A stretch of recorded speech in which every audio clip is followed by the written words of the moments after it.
Here we have a picture of Central Station and Elizabeth Street, Sydney, Australia. It is considered such an absolute design failure of an intersection that police are often called out to manage crowds.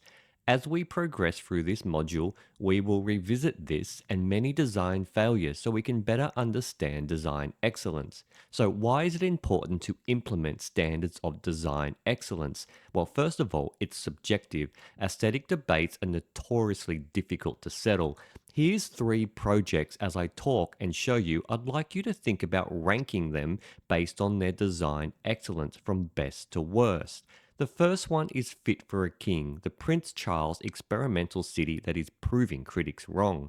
This is Prince Charles' experimental town, Poundbury. It occupies a 400-acre site and houses about 3,800 people with 2,000 jobs created. By 2025, Poundbury is expected to have 6,000 residents and 2,500 homes, with 35% being affordable housing.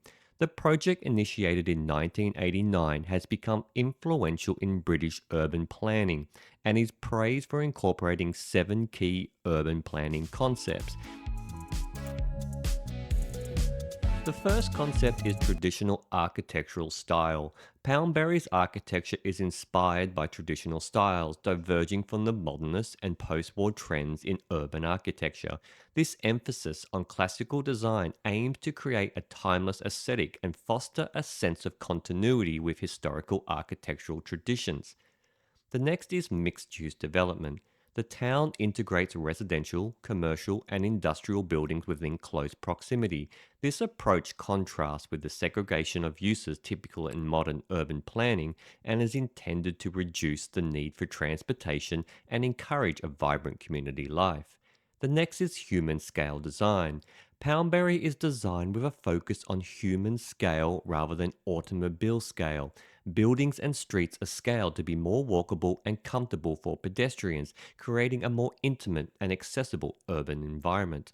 Next is community focus. The layout and design of Poundbury prioritizes community interaction. Public squares, shared spaces, and the arrangements of buildings are all planned to encourage social interaction and foster a strong sense of community among residents.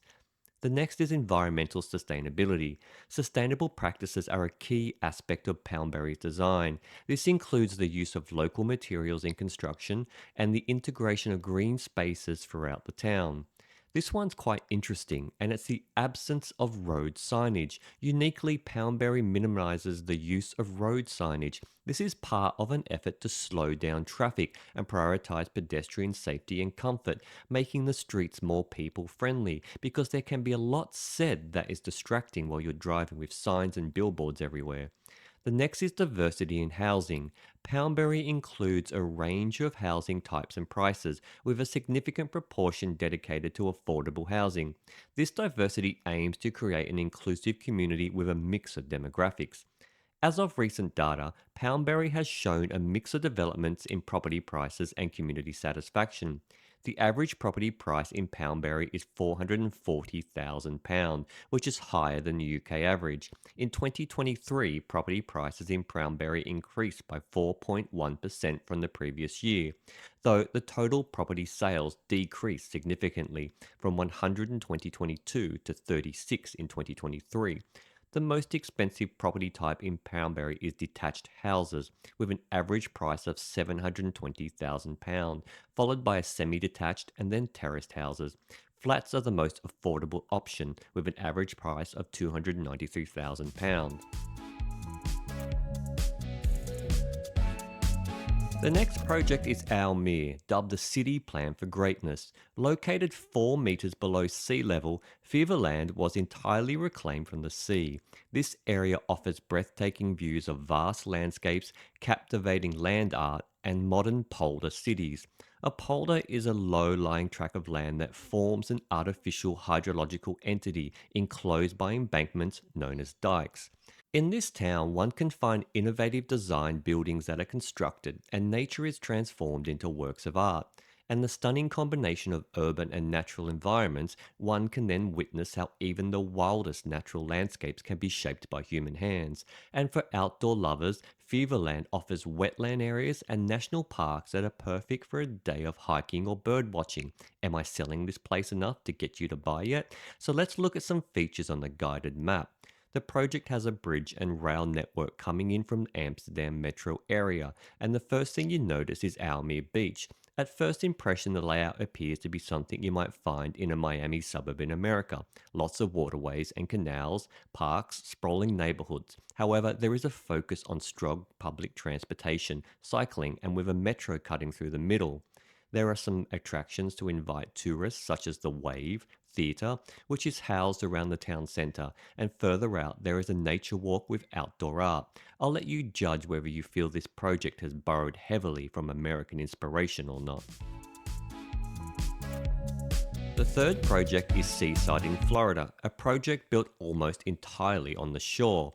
Seaside's urban layout, street design, and elements can be found in most American and European small towns. However, it's the distinctive front porches and native vegetation that set it apart and defined its Northwest Florida identity. The combination of local and widespread features makes Seaside an inspiration almost impossible to duplicate. Seaside streets were designed with pedestrians in mind. Their narrowness forces cars to slow down, increasing the safety of those on foot, while brick paving creates a comfortable surface to tread on. In addition, a grid of sandy footpaths behind and between the cottages links the entire town to make traversing it more manageable. Seaside has always valued its downtown area since its establishment.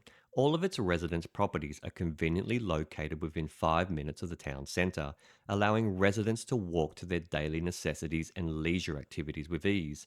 Seaside's houses are different from one another, but by using similar building forms and materials, they speak a common language. Adherence to indigenous materials and to the region's building tradition gives the town coherence and a strong sense of place. By design, Seaside has no private front lawns and only native plants, no sod, and used in the yards.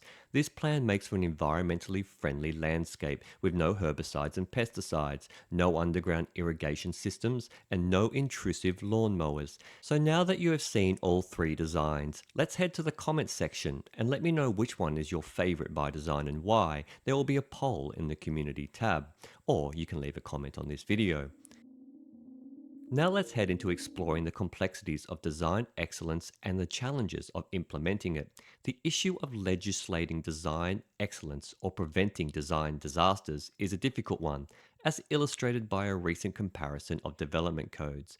While it is relatively easy to create codes that provide a set of accepted materials, facade treatments, and porch dimensions, this code-based approach has been criticized for limiting creativity, innovation, and diversity. The new urbanist approach, in particular, has been accused of prioritizing quasi vernacular built form at the expense of urban design excellence.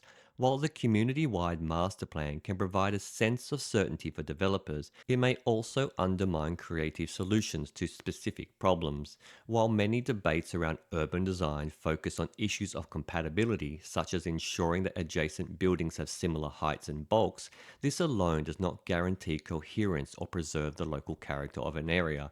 Finding the right balance between creative solutions and community wide master plans is crucial to achieving design excellence. To understand design excellence, it is important to look at design failures, as sometimes it's best to learn to do things right by seeing the wrong way. This is Central Station and Elizabeth Street in Sydney. Crossing it in almost any direction from Sydney Central Station is an ordeal, but on the east side, the voyage across Elizabeth Street is such a crush of bodies that police are sometimes deployed to manage the crowd. There are 3 crossing points that are missing, says Benjamin Driver, a senior urban designer at Hill Thallis Architecture. It squashes hundreds of people at one time between 2 columns.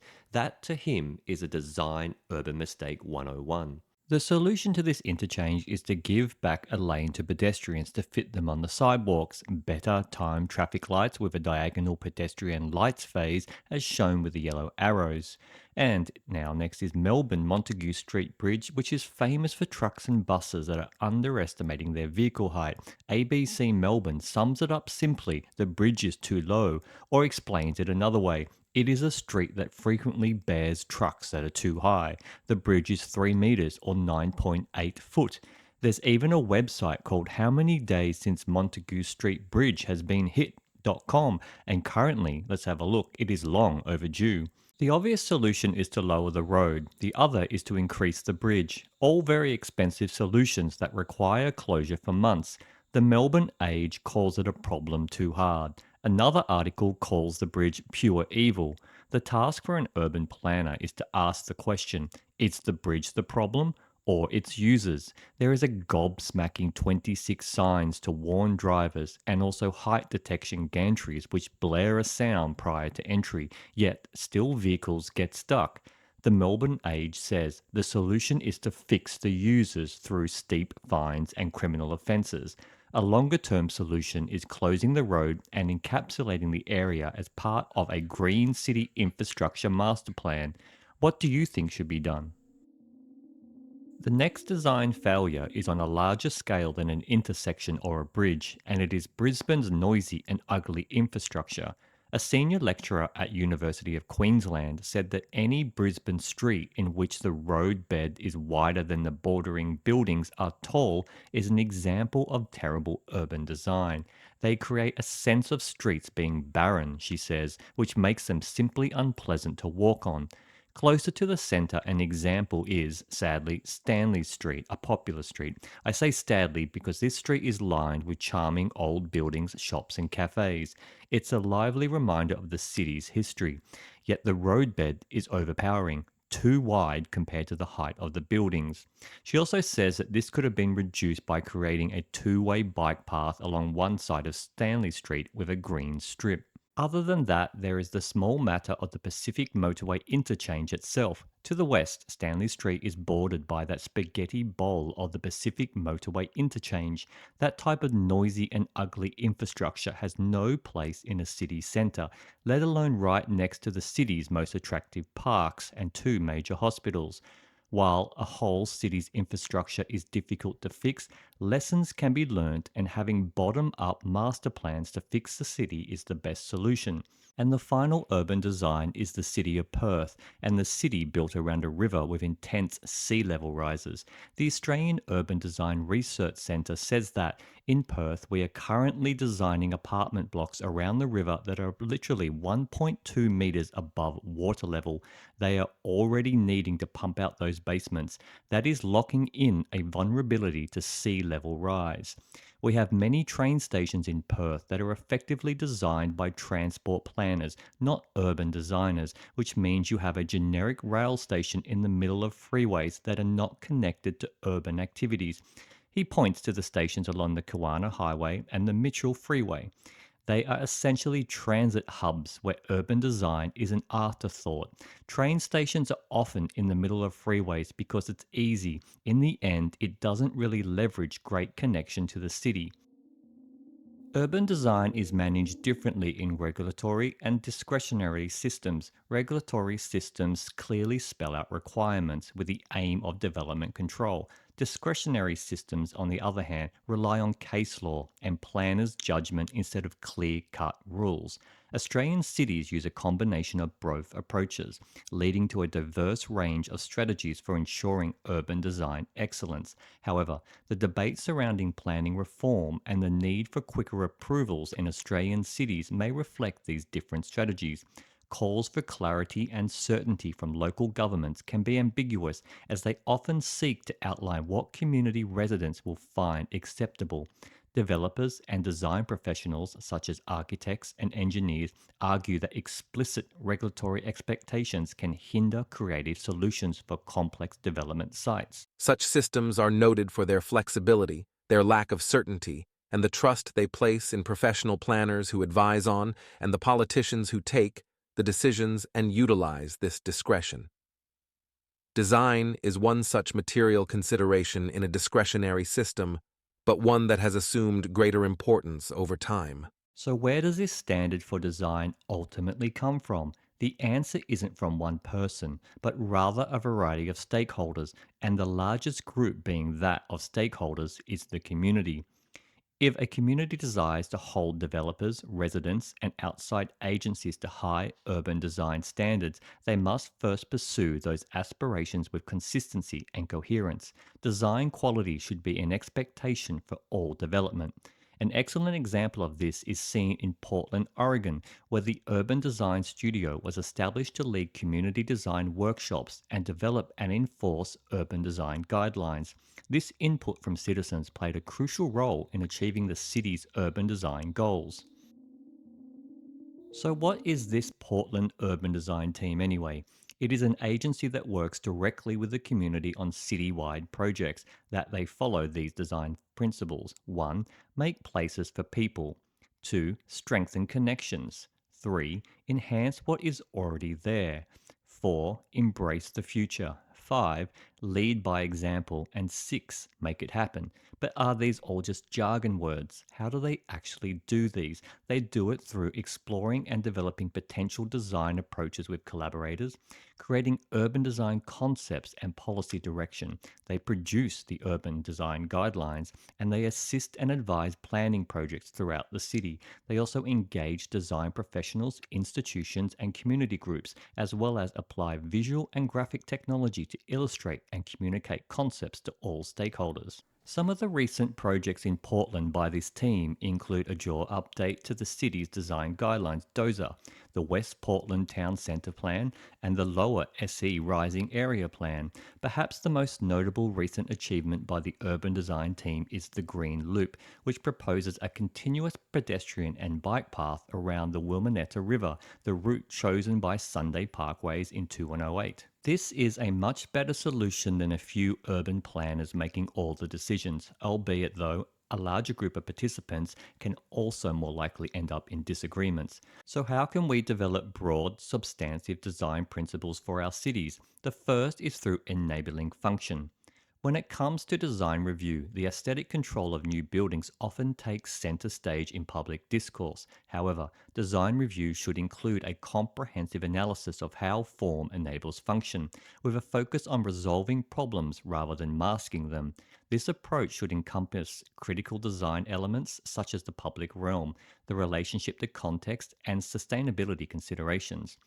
Urban design concepts such as amenity, accessibility, resilience, and community vitality should be reflected in design principles, including permeability, mixed uses, legibility, and adaptability. This broad approach to design review ensures that new developments contribute positively to the built environment. And the second is through permeability, as we said, and the facade of the buildings that line the street, whether skyscraper or a small building. One such example of this facade's bad design to design excellence in just a few years is the Crapo building in Bay City, Michigan.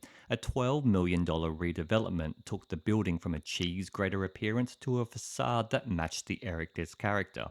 The multi-purpose space is now used for eating, commercial, office, and residential. It may just be one building, but one building can be the domino that starts the fall of the other buildings going from poor design to excellence. Let's look at one interesting design brief proposed by the American Urban Development Team, proposing that parking garages can easily become housing. In terms of converting a garage into a residential structure, like an apartment complex, there are key design elements which must be integrated from day one to support adaptive reuse.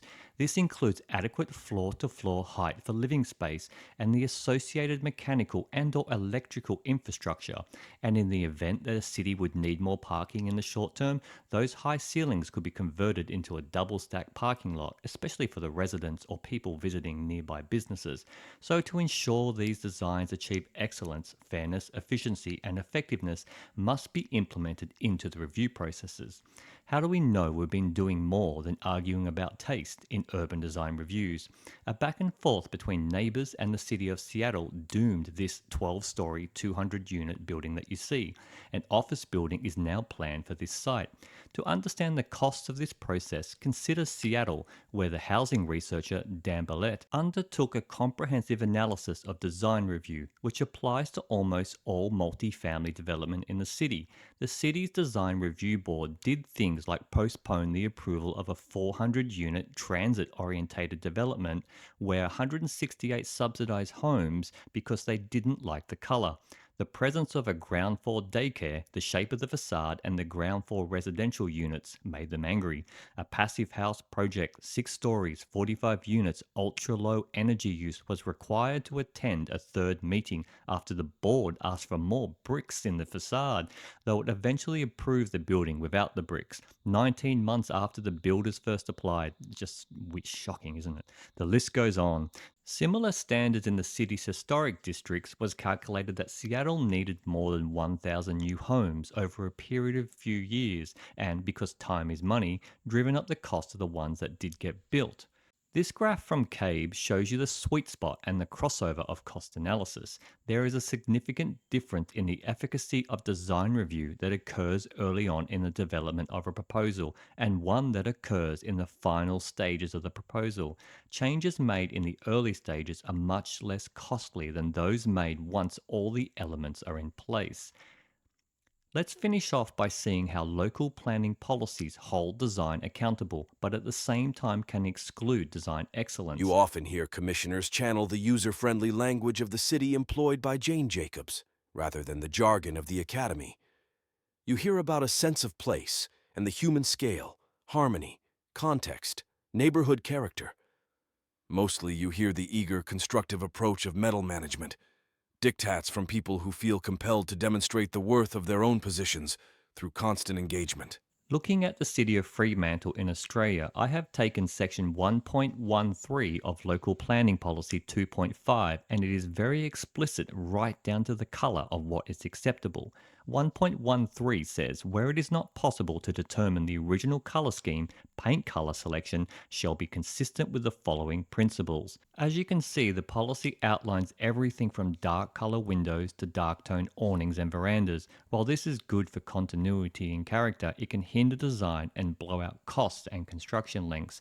The policy even provides specific requirements for building materials such as the blend of the building, that the base colour should be light, and that masonry brick wall construction will not be approved. Fremantle Council mandates for traditional materials such as structural, like stone, brick and timber, cladding, weatherboard or corrugated iron, and its roofing to be galvanized iron and colorbond. In neither case of the building policy, there is no rationale provided. There may be good reasons, such as preserving heritage character, but without an explicit justification, how could someone argue for an exception or an appeal to a decision? What are the substantive principles or design values that underpin them? Furthermore, how is the community's vision articulated in these detailed rules? On several dimensions, Punter's principles, which we talked about earlier for effective design review and guidance, are absent from this policy. The concept of the public welfare is broad and inclusive. The values it represents are spiritual as well as physical, aesthetic as well as monetary. It is within the power of the legislature to determine that the community should be beautiful as well as healthy, spacious as well as clean, well-balanced as well as carefully patrolled. So let's head back to our 3 cities. Here they are again. Head now over to the Community tab and vote on which one you feel meets design excellence. And don't forget to catch up on the previous 4 modules in the playlist and subscribe to ensure you don't miss Module 6. You'll be an honorary city planner before you know it.